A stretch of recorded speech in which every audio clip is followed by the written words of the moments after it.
Bismillahirrahmanirrahim. Assalamualaikum warahmatullahi wabarakatuh. Yang terhormat Ibu Ernani SPD MPD selaku dosen pengajar mata kuliah teori dan apresiasi prosa fiksi, dan teman-teman sekalian yang saya sayangi dan saya banggakan.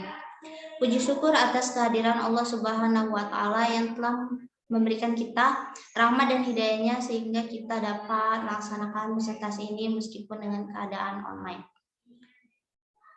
Selawat serta salam tidak henti-hentinya kita junjungkan kepada Nabi kita, Nabi Agung kita, Nabi Muhammad SAW, yang telah membawa kita dari zaman kegelapan hingga zaman yang terang benderang seperti sekarang ini. Di sini saya Nila Amelia akan mempresentasikan analisis dari penelitian saya, yaitu analisis aspek kepribadian tokoh utama dalam novel Daun yang Jatuh Tak Pernah Membenci Angin karya Terelie. Di sini ada cover dari novel yang saya pilih, Daun yang Jatuh Tak Pernah Membenci Angin karya Terelie. Judul buku Daun yang Jatuh Tak Pernah Membenci Angin, pengarang Terelie, penerbit PT Gramedia Pustaka Utama, tahun terbit cetakan ke-9 Maret 2013. Biasanya dijual dengan harga 48.000. Di sini ada sinopsis dari novel Daun yang Jatuh Tak Pernah Membenci Angin karya Terelie. Novel ini mengisahkan kehidupan kakak beradik Tania dan Dede yang harus putus sekolah dan menjadi pengamen karena keterbatasan ekonomi keluarga yang sepeninggalan ayah mereka. Mereka berdua tinggal di rumah kardus dengan ibunya yang sakit-sakitan. Kehidupan mereka berubah setelah bertemu dengan seorang pria yang bernama Danar. Danar adalah seorang karyawan yang juga penulis buku anak-anak. Danar begitu baik sehingga keluarga ini menganggapnya seperti malaikat. Tania sangat mengagumi Danar karena selain baik, dia juga punya wajah yang menawan. Suatu ketika Danar memberikan mereka rumah kontrakan sehingga Tania, Dede, dan ibunya tidak perlu lagi mengontrak. Kebahagiaan mereka berkurang saat ibu Tania meninggal. Berat sekali bagi Tania menerima kenyataan bahwa kedua orang tuanya telah tiada dan sekarang ia harus bertanggung jawab untuk menjaga adiknya. Semua pengalaman hidup yang telah Tania alami menjadikannya lebih dewasa dari gadis-gadis seumurannya. Perasaannya terhadap Dana juga semakin jelas. Selambat laun, Tania harus tahu perasaan ini yang bernamakan cinta. Beberapa waktu selang, Tania tahu bahwa kehidupan rumah tangga Dana dan Ratna tidak bahagia. Dana tadi sudah menikah dengan Ratna. Ratna bercerita kepada Tania bahwa Danar telah banyak berubah. Danar menjadi pendiam dan seringkali Danar tidak berada di rumah. Ketika Tania dan Danar sama-sama tahu perasaan mereka masing-masing, semua sudah terlambat. Biar bagaimanapun, Danar telah menikah dengan Ratna. Akhirnya Tania kembali ke Singapura dan memutuskan untuk meninggalkan semua ceritanya. Hasil dan pembahasan. Yang pertama yaitu aspek kepribadian tokoh utama dalam novel Daun yang Jatuh Tak Pernah Membenci Angin karya Terelie ini meliputi unsur intrinsik, struktur kepribadian, dinamika kepribadian, dan kecemasan. Untuk lebih jelasnya akan diuraikan sebagai berikut. Unsur-unsur intrinsik. Pada novel Daun yang Tak Pernah Membenci Angin ini terdiri dari beberapa macam unsur yang saling melengkapi satu dengan yang lainnya. Unsur-unsur tersebut adalah tema, tokoh, penokohan, latar atau setting, atau plot, sudut pandang, dan sudut pandang. Tema pada novel ini yaitu pencintaan. Nah, tokoh utama pada novel ini yaitu Tania. Tokoh tambahan atau peran pembantu jalan cerita yakni Danar, Dede, Ibu, Ratna, Miranti, Adi, John Chan, dan Miss Genry.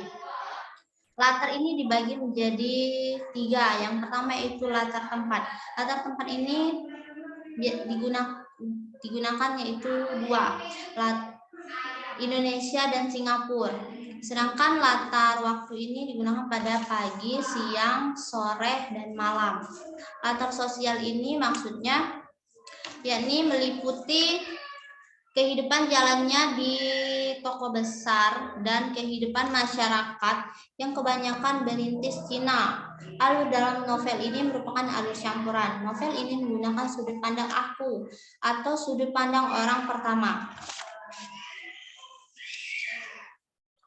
Nah, pada bagian selanjutnya struktur kepribadian. Adapun kutipan-kutipan yang menunjukkan ID, ego, dan superego tokoh Tania dalam novel Daun yang Jatuh Tak Pernah Membenci Angin. Yang pertama yaitu ID. ID ini maksud nyatakan bahwa aspek biologis itu merupakan aspek psikis yang sebenarnya.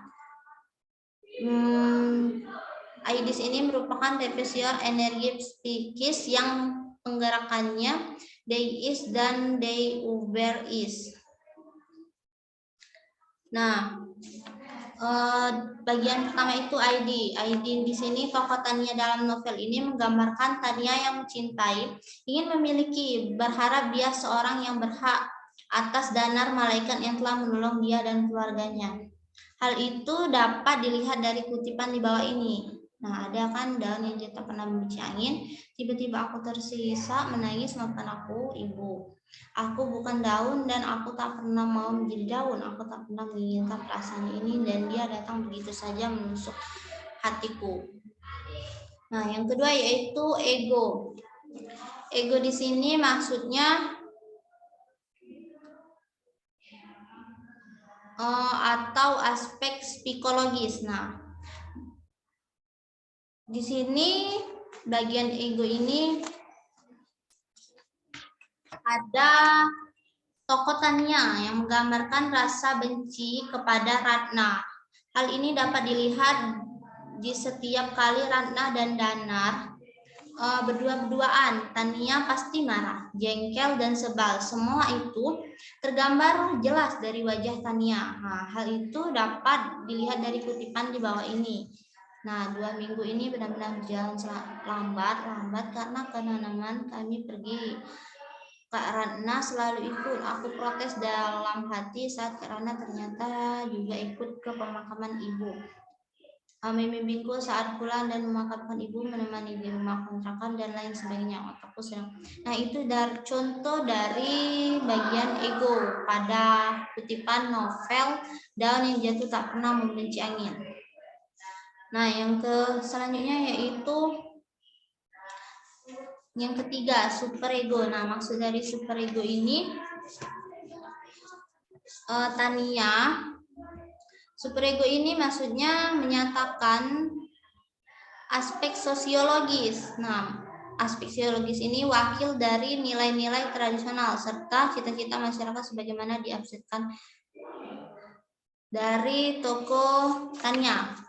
Nah, superego pada tokoh Tania ini yaitu Tania akhirnya ikhlas melepaskan Danar bersama Ratna untuk hidup bahagia membina rumah tangga mereka. Dan Tania memutuskan untuk tinggal selamanya di Singapura dan tidak akan kembali lagi ke kota yang begitu banyak kenangan tentangnya. Nah, hal itu dapat dilihat dari kutipan di bawah ini. Nah, dia bagaikan malaikat bagi kepada kami. Tania jadi seolah-olah dia tuh mengikhlaskan untuk melepaskan Danar dalam hidupnya.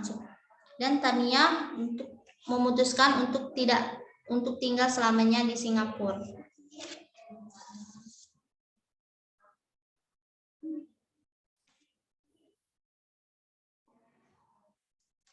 Selanjutnya yaitu dinamika kepribadian. Nah, terkait dengan struktur kepribadian di atas, tindak lanjut dari aspek berikutnya yaitu dinamika kepribadian. Nah, dinamika dalam penelitian ini meliputi sikap ikhlas dan merelakan. Dalam novel Daun yang Jatuh Tak Pernah Membenci Angin ini jelaskan juga bahwa untuk selalu dituntun menjadi orang yang ikhlas dan bisa merelakan apa yang bukan menjadi hak kita. Hal ini dapat dilihat dari kutipan novel di bawah ini. Dia bagaikan malaikat bagi keluarga kami, merangkul aku, adik, dan ibuku dari kehidupan jalanan yang miskin dan menespah. Dan inilah aku membalas itu semua dengan membiarkan melekat perasaan ini. Nah, kutipan ini termasuk pada dinamika kepribadian pada novel Daun yang Jatuh Tak Pernah Membenci Angin. Dengan demikian, dinamika kepribadian cenderung pada sikap keikhlasan dan harus merelakan sesuatu yang bukan menjadi hak kita, yakni mengagumi seorang yang tak pernah mengaguminya balik. Intinya mencintai tidak harus memiliki. Yang selanjutnya yaitu kecemasan. Nah, kecemasan di sini merupakan aspek selanjutnya setelah dinamika kepribadian. Kecemasan yang ada pada novel Dan yang Jatuh Tak Pernah Membenci Angin ini yaitu kecemasan realitis. Nah, kecemasan realitis ini merupakan kecemasan atau ketakutan yang realitis atau ketakutan akan pertemuan Tania dan Ratna. Dalam novel Dan yang Tak Pernah Membenci Angin ini, kecemasan muncul saat Tania dipertemukan dengan Ratna, yang tidak lain adalah teman dekat dari Danar pada saat itu. Konflik batin yang timbul dalam hatinya membuat bening-bening ketidaksukaan muncul terhadap Ratna. Dapat dilihat dalam kutipan berikut ini, Tania merasa tempatnya telah diambil oleh Ratna, merasa tidak suka akan semua itu. Seketika hati kecil tidak terima, sakit hati, bukannya selama ini kalau kami pergi entah kemana, akulah yang lengan digenggam, akulah yang pundaknya dipegang, akulah yang kepalanya diusap.